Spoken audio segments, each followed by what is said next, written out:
Hey everybody, welcome to Star Wars Card Talk. Oh my gosh, yes, I know. I'm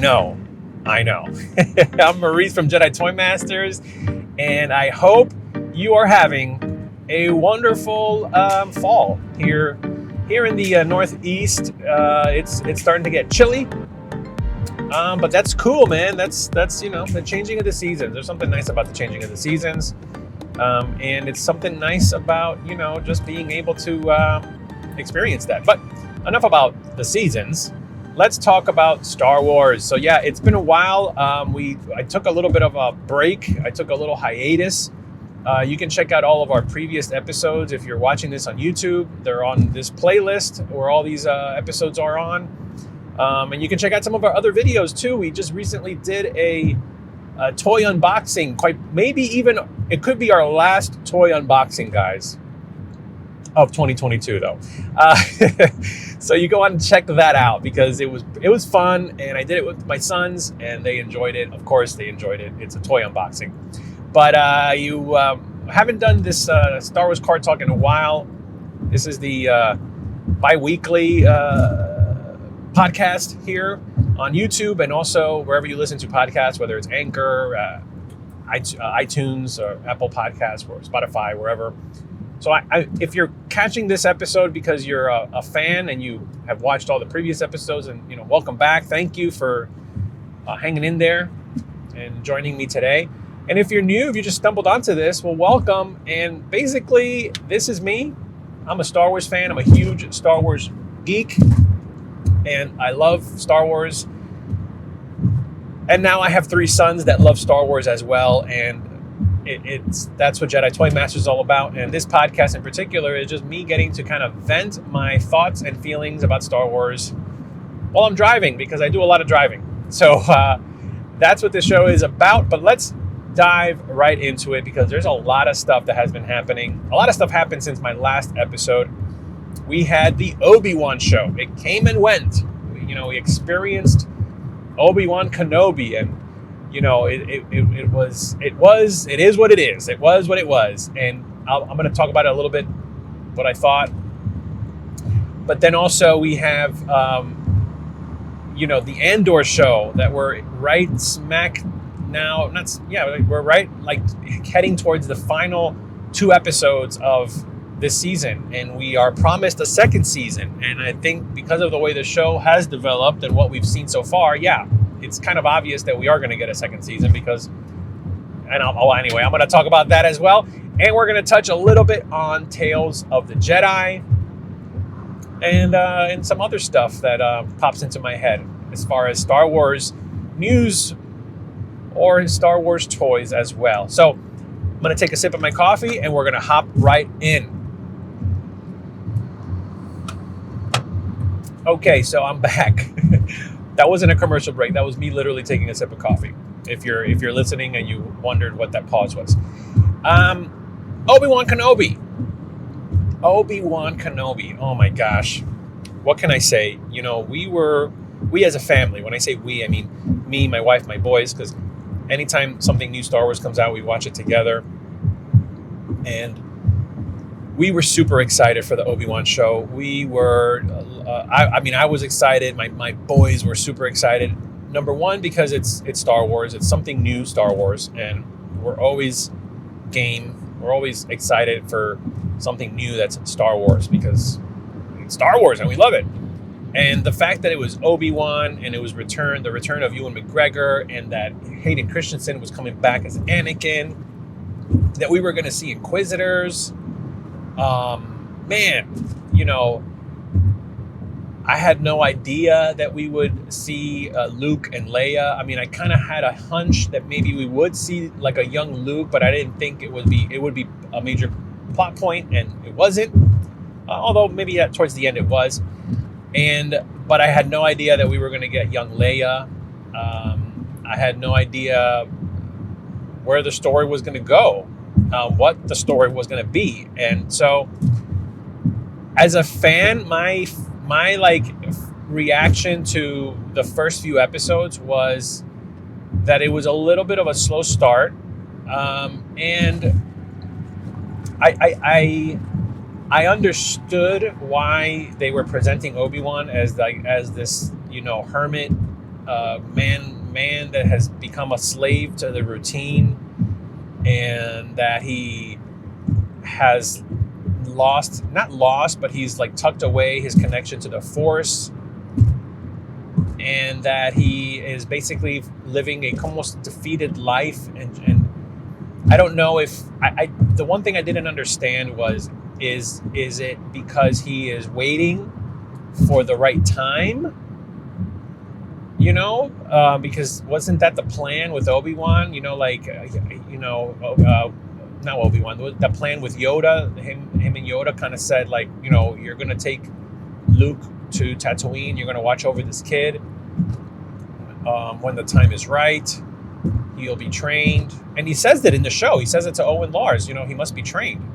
And but also he was gonna commune with Qui-Gon, but it's 10 years since Revenge of the Sith, and he hasn't communicated with Qui-Gon. He hasn't communicated with Yoda. He hasn't been a part of Luke's life. It's a really weird thing, because when George Lucas first created Star Wars, and when we first saw A New Hope, and you hear Obi-Wan talk about how he was once a Jedi, and he knew his father. Like, at that point, he's just kind of like loose lips with Luke and ready to tell him everything. But the reality is, like according to Luke, he's like, oh, that's old Ben Kenobi. He's an old hermit that lives on the other side of, So it made it seem like they knew each other. Like maybe they would see each other in town or whatever, and he knew of him. But you got the feeling that Obi-Wan wasn't a big part of Luke's life. He just kind of was, I guess, watching over him from a distance, which is what you see in this show. However, I always thought Obi-Wan was like spent all these years basically like just training, keeping himself attuned with the Force, and waiting for the right time, for when the Force kind of guided him, or when the opportunity via the Force presented itself. Like this version of Obi-Wan, who's like, the purpose of this show is basically like Obi-Wan is like this, he's lost his way, and by the end of the show, he's now ready to be the Obi-Wan that we see in A New Hope. And I don't know if that's the show that I wanted. Like, I don't know if that's what I signed up for when I was excited about an Obi-Wan show. Like, so there's that. That was my first impression. I was like, okay. The show does pick up. It does go into like a very interesting adventure that I was not expecting, with him having to go and rescue Leia and finding that there's these like rebel cells, and then just bumping into Vader and like getting his butt whipped by Vader, and having to go into a bacta tank to heal, and then like all this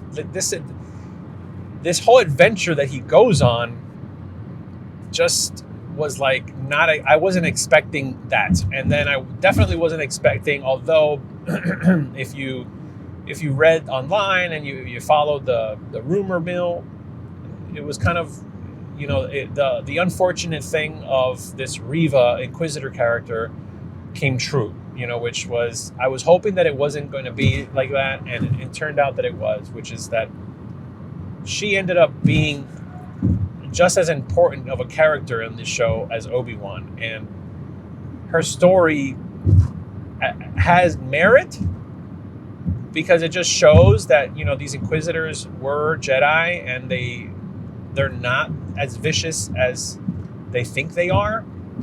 They are just broken. They're broken people. They're broken Jedi that are just like trying to survive, and the dark side is filling that need for purpose. But her story was just not needed. We really didn't need this story. Like, we didn't need to be reminded that Anakin killed younglings and that she was a surviving youngling that he almost killed as a child. Like, and that her great plan was to get close to him so that then she can have revenge on him. Like, it was just so unnecessary. It was so unnecessary. Her character had really no. I'm sorry. It was really poorly written. I feel bad for the actress playing her, because she obviously did a lot of work to be able to dress the part and to look the part and to move, and have moves and be able to wield a lightsaber and all that. So I feel bad for the actress, because she was probably super excited to be in Star Wars and to be playing this character, but she wasn't really given a lot with this character. It just wasn't. When I don't know what episode it was, but when she kind of like almost gets killed basically by Vader. I mean, she does get killed. She gets impaled with a lightsaber and left for dead. I kind of thought like, oh, okay, that's interesting. So, it was like a bait and switch. Like, we thought she was going to be a major character, and no, she was just like a pawn in Vader's, chessboard or whatever. But then when she comes back, and then she's like trying to get, like, it's just, she's trying to get revenge, and like she's going after Luke. Like, how would she know that this kid is even important to Obi Wan or to Vader or whatever? Like, it just didn't. There was a lot of things that didn't make sense. The other complaint that I have, and then I'm going to get to some of the things that I did like, is just there was too much filler in this series. A lot of filler, and not like the way that Andor is structured. Like, worse. Like, there was a lot of filler stuff in this Obi Wan series where I can see how this should have been a movie. It should have been a movie, and it could have been a movie. Plain and simple. I think, and there have been since amazing fans out there that have basically taken this series and edited it down into like a 2.5 hour movie. And I think that's great. I haven't had the chance to sit and watch these fan edits. But I do know that from what I hear from other people that have watched them and recommended them, that they're great. Like, it's really great. You can sit down and watch this thing in 2.5 hours and you get the whole story. Now, as far as the things that I did like, obviously, the biggest takeaway from this is seeing Darth Vader and seeing Anakin playing Darth Vader. The flashbacks were really cool, although I feel like they could have done a better job with the de-aging. Like, I've seen behind the scenes, like when Obi Wan and Anakin are in that flashback where they're training in Coruscant. Like, I feel like when they filmed it, they had like the dots on their face so that they could do the de-aging. But they needed to crank up the de-aging dial just a couple of hairs higher. Like, it wasn't like, it didn't seem like they did much de-aging to them. And again, I know in the grand tradition of bad reshoot wigs, here we go again, Ewan McGregor, Obi-Wan, with a really bad wig. Like, it didn't even look like his hair from, this is supposed to be probably like episode 2 era, or just before episode 2. Like, this is definitely not after episode 2, because, they're off to the Clone Wars and Anakin has a mechanical hand, and you don't see that here. So this is definitely either at some point right before episode 2 happens, where they're on Coruscant training or whatever. But it just seemed off. The de-aging seemed off, but all that to say, they looked great. They looked great, and it was so amazing to see them together again and acting together again and playing these characters again, like in this flashback. I loved it. Like, I would have rather have had it be a flashback to them in the Clone Wars, where we see Anakin with the scar on his face and the long hair. Like, I think that's what the flashbacks were going to be. I didn't expect a flashback all the way back to like episode 2 era or pre-episode 2. I thought it was going to be a flashback of them during the Clone Wars, or maybe these moments where they're in the battle on the battlefield together. Like, Like, I think if they would have sprinkled in some more flashbacks of them during that time, man, that would have been a lot cooler, because it would have been, it would be the live action of the Clone Wars animated show, and that, I think that would have just made such a bigger impact in the story as well, because then you're seeing Obi Wan and Anakin and their relationship throughout the Clone Wars. And even, it could have just been like these little moments where, so maybe Ahsoka wasn't there, or early on in the Clone Wars, before Ahsoka, and just a missed opportunity. But again, it was great to see Hayden Christensen as Anakin, and seeing him as scarred up Anakin Vader was amazing. And that final battle was cool. I mean, I know it's been getting a lot of heat for, like, how do you have this battle and then they meet again on the Death Star and they're just like, fighting at a quarter speed of this.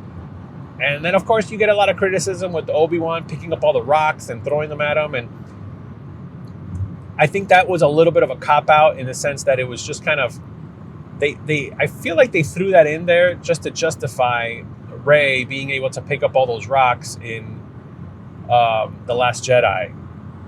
It was kind of like to justify that. Like, yes, no, Jedis couldn't do that if they're full power. And here, Obi-Wan is doing it. Because it's like, but no, like, it took Yoda so much strength to pull that X-Wing out of the water. He had to close his eyes, he had to concentrate. But yet here, Obi-Wan, in the heat of the battle, lifts up like 100 rocks and boulders and shoots them at Darth Vader. And the other thing is, like, how strong is Darth Vader's armor that he's getting pelted with stones, and nothing breaks, But yet, then Obi-Wan delivers the kind of like the death blow across his helmet, and cracks that helmet in almost in half. And that scene was cool. Anakin was amazing, and honestly, I'm gonna mention it when we get to Andor, but I'll mention it again, but I'll say it here. I feel that in a Darth Vader series would be light years more interesting than an Obi-Wan show, because as great as Obi-Wan is as a character, and as amazing as Ewan McGregor is at playing Obi-Wan, I feel like he wasn't really given a lot either, and this was his own show. Like, he's great, but I wish he was able to do more. I wish the story was more about him, seeing him be Obi-Wan, and not just this mopey, weary, tired man, defeated man. Like, we finally get Obi-Wan in, like, the last moments of the last episode. And I hate when shows do that. I hate when, like, the entire purpose of the show is to build up this character, and we're just waiting for that, and we finally get it, and it's over, and we never get to see that. And then we never get to see, similar to Luke, we see Luke be the Jedi in Return of the Jedi. We see him, and then that's it. And then the next time we pick up with him, he's like a defeated old man in The Last Jedi. Like, that's what made his impact in The Mandalorian, and his scenes in the Book of Boba Fett so awesome, is because we finally get to see Luke Skywalker be the Luke Skywalker Master Jedi in his prime that we never got to see. Like, we read about in books, and we saw maybe in comics, but we never got to see it. So the same with Obi-Wan. Like, we never got to see Obi-Wan be this, like, amazing Jedi in hiding. So that's Obi-Wan Kenobi. I was going to say the Book of Boba Fett, but no, that's Obi-Wan Kenobi. And was it amazing? No. Was it okay? Yeah. Would I watch the whole series again? Probably not. I would probably rather just watch the fan edit and just take it for what it is. I mean, I like seeing Bail Organa, Jimmy Smits. I like the little cameo. We had Tamara Morrison be a veteran clone trooper asking for money on the street. Like, that was a cool little a cool little cameo.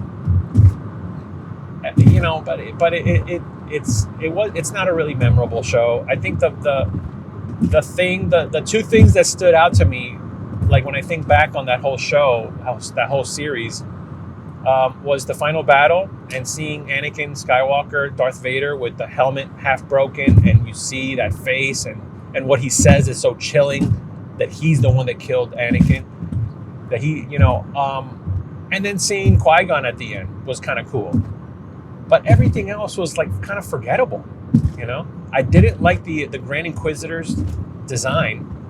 Like, I get that this is live action and he's not going to look exactly like he does in the animated show, but we've seen that race of creature before in Star Wars, in Episode 3 on Utapau, and like, why didn't he look more like that? Like, I don't understand. Like, his look was like totally weird.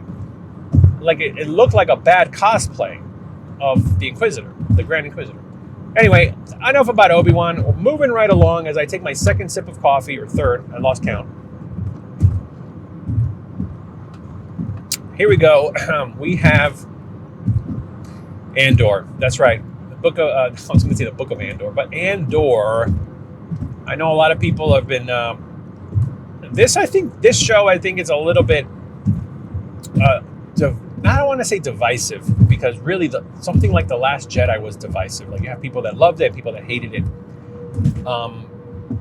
and the sequel trilogy in general. But Andor, I've been having a hard time with, because on the one hand, I think it is a beautiful show. Like, I don't think we've seen like anything Star Wars in live action shot this beautifully, shot this epic, and this like nitty gritty real, and like you know, like it really does go hand in hand with Rogue One, because Rogue One was very beautifully shot and visually like just amazing. The story is very interesting. It is very interesting. However, it is very adult in nature. Very, I think, you know, my sons watched the first 3 episodes when they came out all at once, and after that, they've not seen anything else Andor. They've stopped. They don't even ask me, oh, can we watch Andor? Like, they're not even asking me. After those 3 episodes, they checked out. They were like, no. They were more excited about Tales of the Jedi, to be honest. And they're looking forward to the Bad Batch Season 2 and the Ahsoka show and the Mandalorian. Like, those are the things that they're excited about. Andor, they're not. They're just not excited about it. So I've been watching it by myself. So if you care to hear more about what I think about Andor, I'll share a little bit here. But if you want more in-depth stuff about the episodes, I've been part of a live stream every week with Vintage Star Wars Club. So on Instagram, Vintage Star Wars Club. Romeo and Rick and Jesse on there. We have like a little impromptu panel that we've formed, and we've been watching the episodes every week and talking about it on a live stream. We usually do that on Thursday nights, sometimes Wednesday nights. But this week, when you're hearing this episode, it would have come out the Friday after the episode 11 of Andor, or 10 of Andor was released. So, yeah. My biggest thing that I've been saying from the beginning is that this is a really interesting show. It's not a bad show. Like, it's actually really good.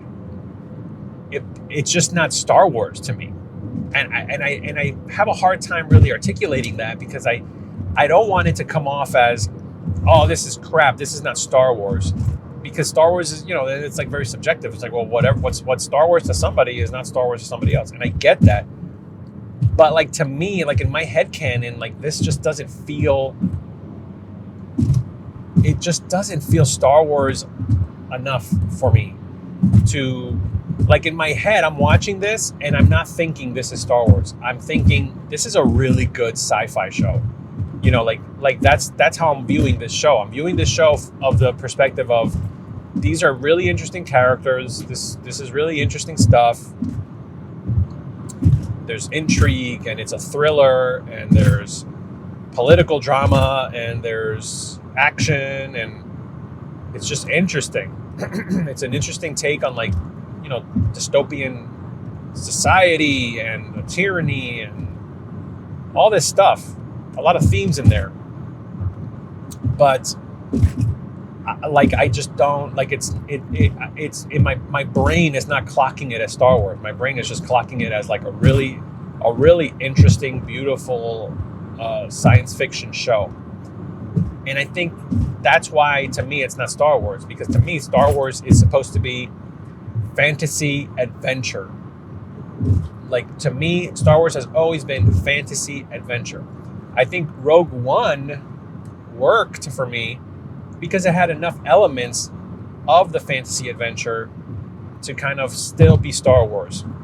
But Rogue One was riding that line. You know what I mean? Like, Rogue One was definitely like riding the line of science fiction and fantasy adventure. Like, is this Star Wars? Well, yeah, because visually you see a lot of Star Wars stuff, and Vader's in there, and Tarkin's in there, and the Death Star's in there, and and the story is basically about setting up A New Hope. But it was riding that line. This show is so far removed. Andor is so far removed from, and you know, like we don't see Vader, we don't see the Emperor, we don't even hear about like, oh, you know, the Emperor, and you know, they're like the Empire doesn't know that they're like out hunting Jedi, that he's out with Inquisitors hunting Jedi. Like I don't know, like what is Vader doing during this time? What is the Emperor doing during this time? Like this is such a niche show, as far as like a niche segment of the Empire, and this very, very raw, very unorganized, like unofficial version of the Rebels. You know, like this is not even the Rebels yet. Like this is just like, you know, and I don't want to bash it. I don't want to say that it's boring, although people call it Andor instead of Andor. I don't want to say that it's boring, but it is a slow burn. I don't want to say it's boring, but it is a slow burn. I don't want to say that it's great, although it is a good show. Like it is very interesting. Like I don't want to knock it. Like I don't think that it shouldn't exist. I think it's very interesting, and it's an interesting take on this serious side of Star Wars, even though it doesn't feel like Star Wars to me. The other thing that I find kind of like I don't know if Andor is an interesting enough character to merit an entire 2 seasons to dedicate to his story. Like I get it, they have to call the show Andor because he's the main character that we're kind of following through.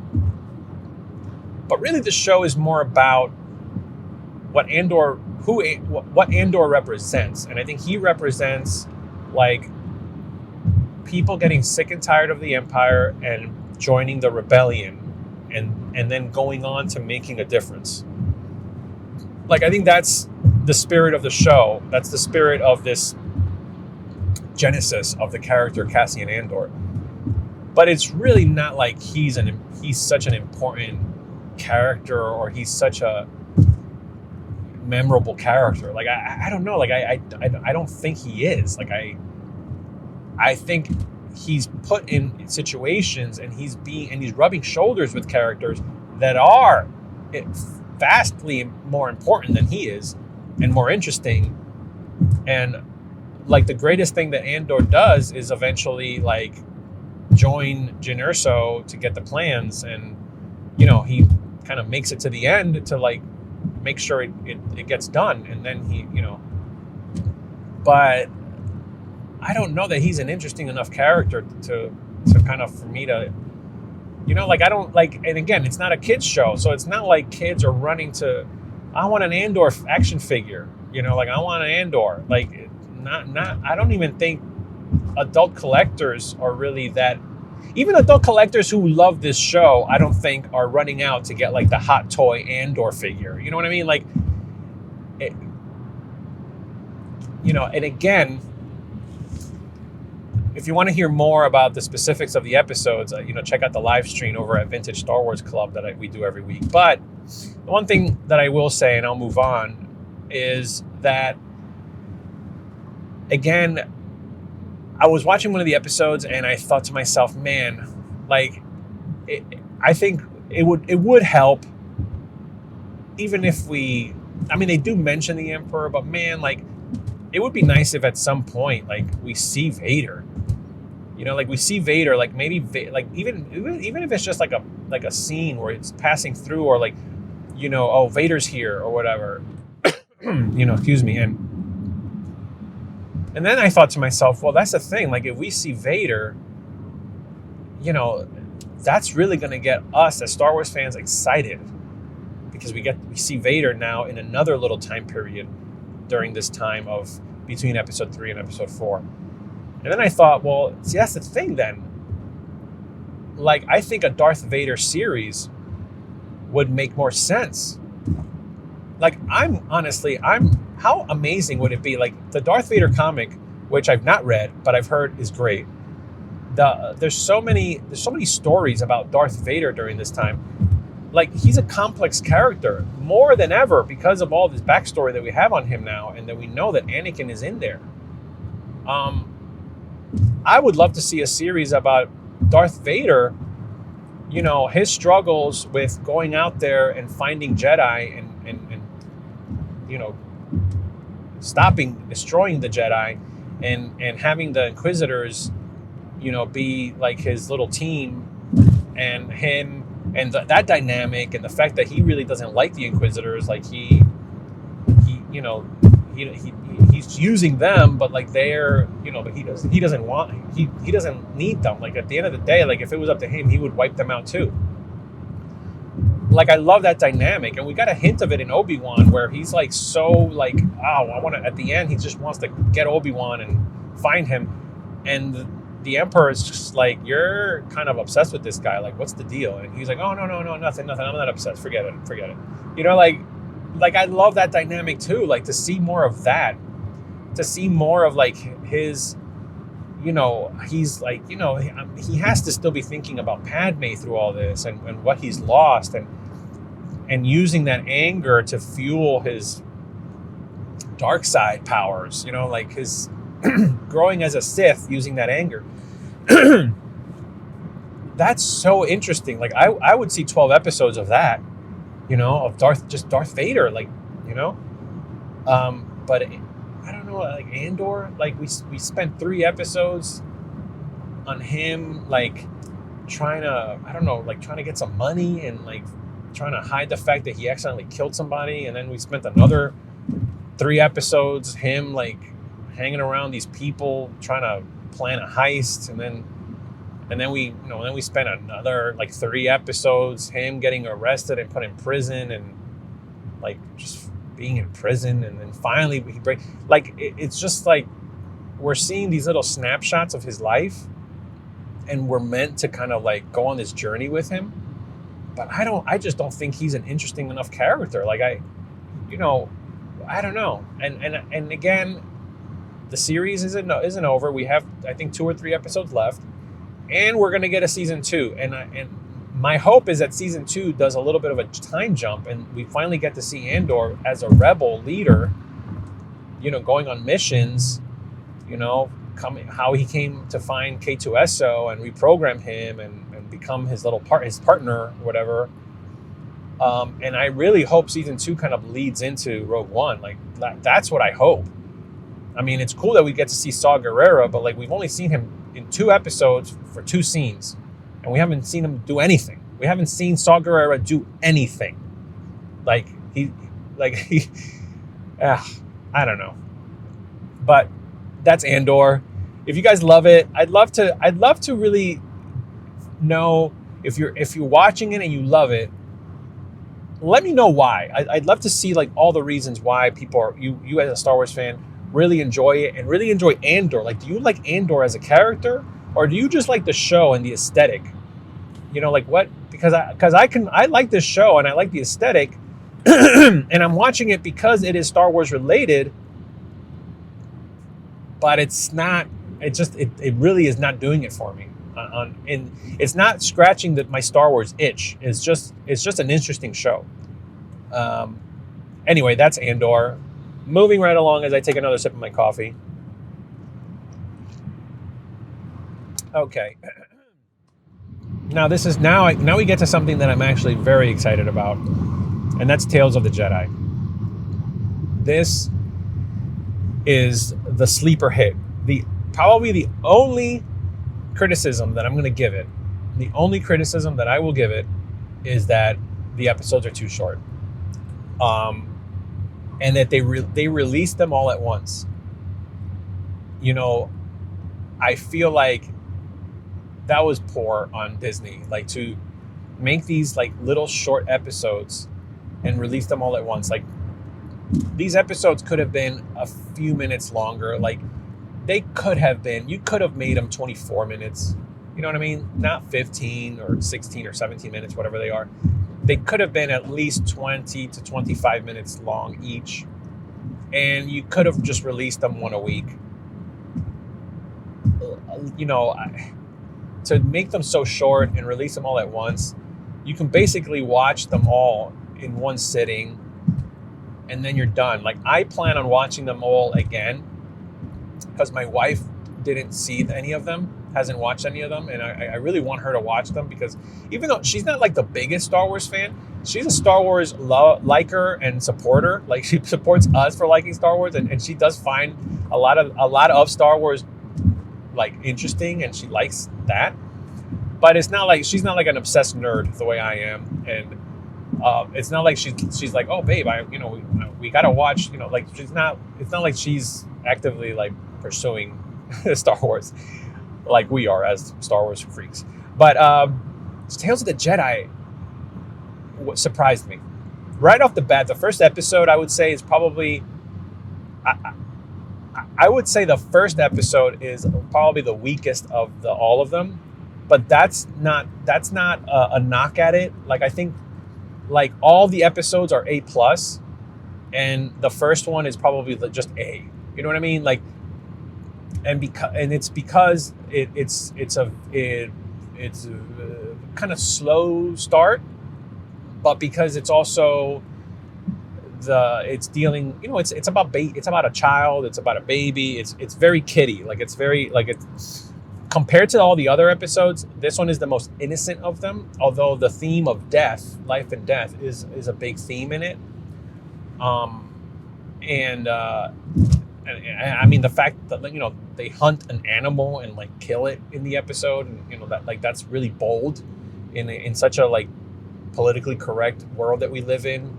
To see an animated show that kids can watch, where you see like it's not something that's like done off camera or as a joke. This is like legit. We are going to hunt this animal and kill it, and that's anyway. Think what you will of that, but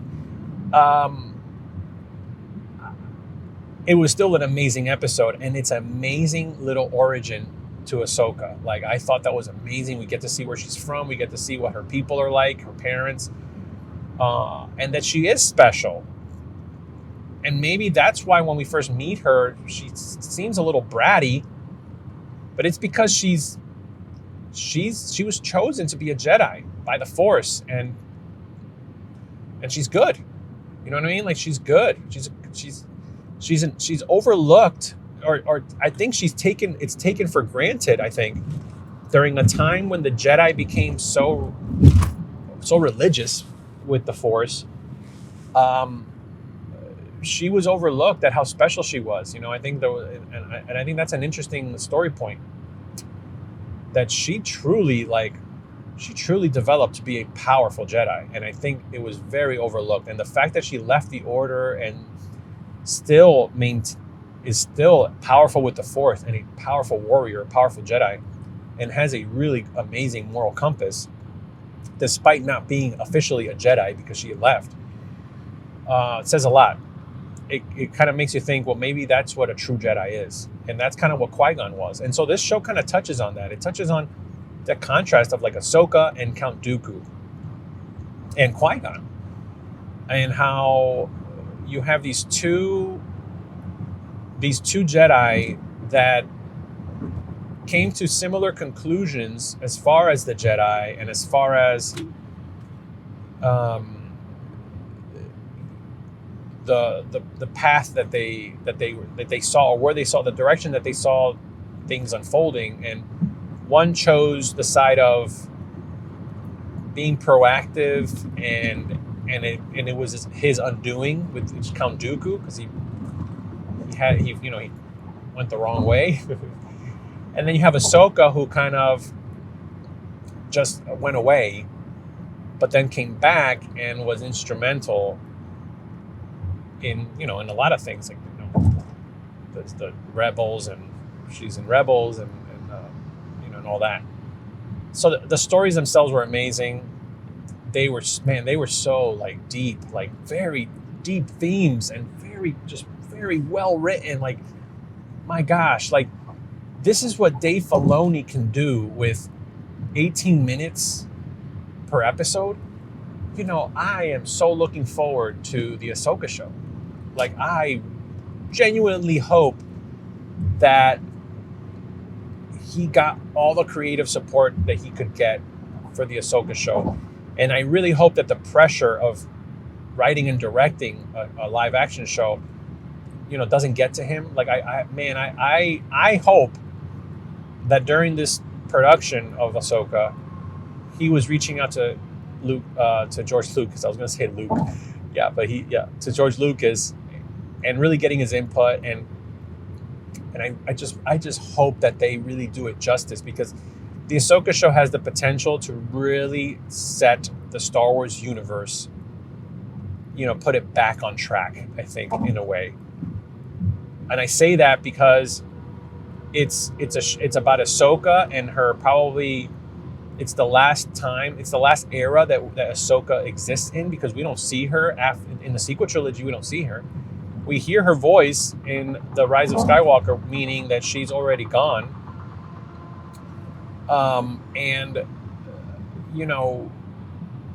This is like after Return of the Jedi. So at some point, like, that's it. This is like her swan song in a way. But also, it's a continuation of Star Wars Rebels, which was an amazing show, and I look forward to that. But also, like, Ahsoka is a character that literally was saved from death in the World Between Worlds. And I bring that up because I did a video, you can look at it in the past here on this channel, or in these on this show, that my theory with Ahsoka, that the first of all, the logo for the Ahsoka show, and what you see in the logo, looks very similar to like the World Between Worlds kind of like art that we saw in Star Wars Rebels. And I feel like she's a character that shouldn't be here. Like, Ezra saved her, pulled her out of time into the World Between Worlds where there is no time. Yeah. And so she's basically like, she's almost like a version of Ahsoka that shouldn't exist. She's been pulled into Star Wars history when she would have probably died in that battle with Vader in that episode of Star Wars Rebels. So it's just really interesting to play with that. Like, I'm hoping that Dave Filoni is brave enough to play with that story element. And I know that, like, Marvel and Marvel's doing all this stuff with multiverse, and DC is going to do a lot of it with the Flash and the Flashpoint and alternate realities and alternate world, alternate Earths and stuff like that. And I know that's something that has never been touched on in Star Wars, except for the World Between Worlds episode of Star Wars Rebels. But I think it's a really cool thing. It would be a really interesting thing if done right. The idea that Star Wars is a long time ago in a galaxy far, far away. Why is it a long time ago in a galaxy far, far away? Well, like, maybe there's just, there's a way to play with time. in Star Wars and do it right. You know, in my own headcanon, I'd like to think that I want to believe that the sequel trilogy is a version of Star Wars that took place. The expanded universe is another. The expanded universe books that continue the story that are not canon anymore. To me, I feel like that's another. That they call it legend, but that's because maybe that's another version of what happened. You know, in excuse me. Maybe if you're in the world between worlds and you're looking at all these windows, these mirrors, maybe you see all these mirrors, all these realities that took place.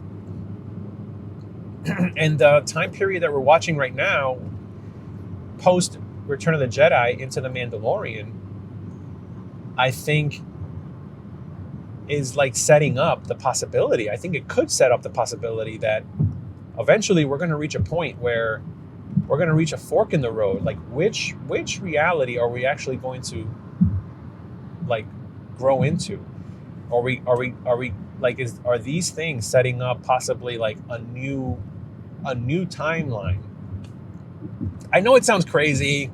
It's my own little crazy theory, but I think if done right, it could work. And I think Dave Filoni, the fact that he's not naive enough to think that he can do it alone, I think he's constantly like communicating with George Lucas.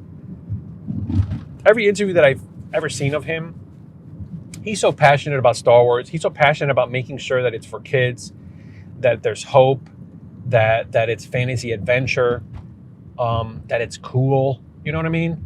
So it's like I look forward to seeing what Ahsoka does in her own show. And as far as Tales of the Jedi, man, I really hope we get more of it. Like I really hope we get another season of it. So anyway, what did you guys think of Tales of the Jedi? What did you guys think of Andor? What did you guys think of the Obi Wan show? I know I'm a little behind with Obi Wan, but Andor and Tales of the Jedi, come on. What do you guys think? Let me know in the comments below if you're watching this. Hit me up at Jedi Toy Masters. We also have an Instagram account for this show at Star Wars Card Talk, where I basically just repost these episodes on there. But also, if you would be so kind to subscribe, like this video, but also give us a nice review on Spotify and an Apple Podcast, because then that helps the show get discovered. And guys, let me know. I've gotten really long in this episode, so in the next episode, I wanna talk a little bit more about the toys, because we've gotten a lot of Hasbro releases, a lot of Hasbro things, and I want to get your take, and I want you guys to get my take on like where am I as a toy collector, a Star Wars toy collector, and what I see in the future. So stay tuned for that. But in the meantime, you can catch me at Jedi Toy Masters on Instagram, and you can watch all the other videos that we have on our channel here on YouTube at Jedi Toy Masters. Toy unboxings, reviews, fun stuff. We love Star Wars. I hope you love Star Wars. So until next time, I'm going to keep driving here. This has been Star Wars Card Talk, and remember, the Force will be with you, always.